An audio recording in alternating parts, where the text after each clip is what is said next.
Hi friends, ನಾನಿವತ್ತು ಮಾಡ್ತಾ ಇರೋದು ಒಂದು ಸೈಡ್ ಡಿಶ್ಶು. ಅದು ನುಗ್ಗೆಕಾಯಿಂದ ತುಂಬ ಚೆನ್ನಾಗಿರುತ್ತೆ, ಸಖತ್ ಟೇಸ್ಟಿಯಾಗಿರುತ್ತೆ, ಎಲ್ಲರೂ ತಿನ್ಬೋದು. ಇದಕ್ಕೆ ಏನೇನು ಬೇಕು ಅಂತ ನೋಡ್ಕೊಳ್ಳೋಣ ಬನ್ನಿ. ಮೊದಲಿಗೆ ನಾನಿಲ್ಲಿ ಸ್ವಲ್ಪ ಕಡಲೆ ಬೀಜ ತೊಗೊಂಡಿದ್ದೀನಿ, 1 ಸ್ಪೂನು, ಮತ್ತು 1 ಸ್ಪೂನ್ ಕಡಲೆ ಪಪ್ಪು ತೊಗೊಂಡಿದ್ದೀನಿ, ಮತ್ತು ಒಂದು ಸ್ವಲ್ಪ ಜೀರಿಗೆ. ಇದು ಮೂರನ್ನು ಚೆನ್ನಾಗಿ ಹುರ್ಕೊತಾ ಇದ್ದೀನಿ. ಹುರ್ಕೊಂಡು ಮಿಕ್ಸಿ ಮಾಡಿ ಎತ್ತಿಟ್ಕೊತಾ ಇದ್ದೀನಿ, ಪೌಡರ್ ಮಾಡಿ. ಮತ್ತು ಒಂದು ಬಾಣಲಿ ಇಟ್ಬಿಟ್ಟು ಅದಕ್ಕೆ 2 ಸ್ಪೂನ್ ಆಯಿಲ್ ಹಾಕಿ, ಸ್ವಲ್ಪ ಸಾಸಿವೆ, ಕರಿಬೇವಿನ ಸೊಪ್ಪು, ಮತ್ತು ಒಂದು ಈರುಳ್ಳಿ ಕಟ್ ಮಾಡಿ ಇಟ್ಕೊಂಡಿದ್ದೀನಿ, ಅದನ್ನು ಕೂಡ ಹಾಕ್ಕೊತಾ ಇದ್ದೀನಿ. ಸ್ವಲ್ಪ ಈರುಳ್ಳಿ ಸ್ವಲ್ಪ ಲೈಟಾಗಿ ಆಗಬೇಕು, ಅಲ್ಲಿ ತನಕ ನಾನು ಬೇಯಿಸ್ಕೊತಾ ಇದ್ದೀನಿ. ಮತ್ತು ನೋಡಿ, ನುಗ್ಗೆಕಾಯಿ ಈ ಥರ ಸಣ್ಣದಾಗಿ ಕಟ್ ಮಾಡಿ ಇಟ್ಕೊಂಡಿದ್ದೀನಿ.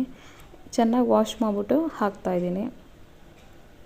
ಹಾಕ್ಬಿಟ್ಟು 1-3 ಮಿನಿಟ್ಸ್ ಹಾಗೆ ಫ್ರೈ ಮಾಡಿ ಚೆನ್ನಾಗಿ. ಆಮೇಲೆ ನಾನು 2 ಟೊಮೊಟೊ ಕಟ್ ಮಾಡಿ ಇಟ್ಕೊಂಡಿದ್ದೆ, ಅದನ್ನು ಹಾಕ್ತಾಯಿದ್ದೀನಿ. ಹಾಕ್ಬಿಟ್ಟು ಸ್ವಲ್ಪ ಎಲ್ಲ ನೀಟಾಗಿ ಫ್ರೈ ಮಾಡಿ ಒಂದು 2-3 ನಿಮಿಷ. ಮತ್ತು ಇದಕ್ಕೆ ನಾನು ನೀರು ಹಾಕ್ಕೊತಾ ಇದ್ದೀನಿ, ಸ್ವಲ್ಪ ಉಪ್ಪು ಮತ್ತು ಸ್ವಲ್ಪ ನೀರು ಹಾಕ್ಕೊತಾ ಇದ್ದೀನಿ, 1 ಲೋಟ.